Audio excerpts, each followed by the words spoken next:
สวัสดีค่ะกันเต๋อชาสมุนไพรเชียงใหม่หรือเว็บไซต์เชียงใหม่ทีช็อป .com ค่ะวันนี้เราจะมารีวิวสินค้าเครื่องซิลปิดปากถุงขนาด8นิ้วหรือรุ่น PHS 200ค่ะภายในกล่องนะคะจะมีเครื่องซิล1ตัวค่ะ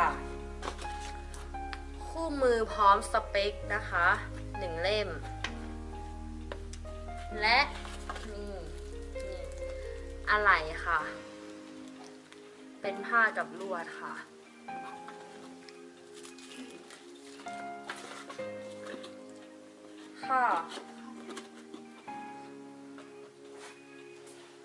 ที่เราจะมานำเสนอนะคะจะมี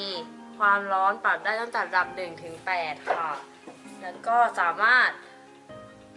ซิลปิดปากถุงที่มีหน้ากว้างได้ไม่เกิน8นิ้วหรือน้อยกว่า8นิ้วนะคะถุงชนิดแรกที่เราจะมานำเสนอนะคะมาทดลองเป็นถุงพลาสติกค่ะตัวนี้จะเป็นถุงฟอยล์เมทัลไลท์ค่ะมีความหนาระดับปานกลางนะคะส่วนตัวนี้ค่ะเป็นถุงฟอยล์กาแฟค่ะ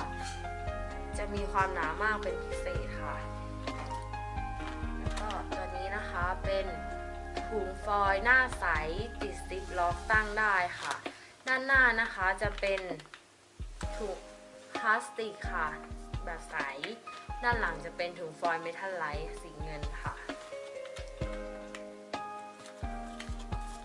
ตัวแรกนะคะที่เราจะมาทดลองนะคะเป็นชนิดแบบบางนะคะเราอาจจะปรับระดับไปที่ 3-4 ค่ะความร้อนนะคะเมื่อเรากดลงไปนะคะเราจะเห็นว่ามีไฟออกมาเราจะกดค้างไว้อีก 4-5 วิค่ะเพื่อให้รอยซิลมีความสวยงามค่ะได้ออกมาจะเป็นแบบนี้นะคะเพราะว่าถ้าเราปล่อยมือก่อนเนี่ยมันจะอาจจะทำให้ถุงละลายหรือว่าฉีกขาดได้ค่ะแล้วก็รอยซิลจะไม่สวยนะคะชนิดที่2เป็นถุงฟอยล์เมทัลไลท์ค่ะไฟออกนะคะกดค้างไว้ 4-5 วิค่ะ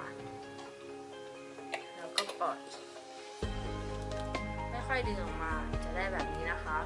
อย่ารีบดึงนะคะถ้า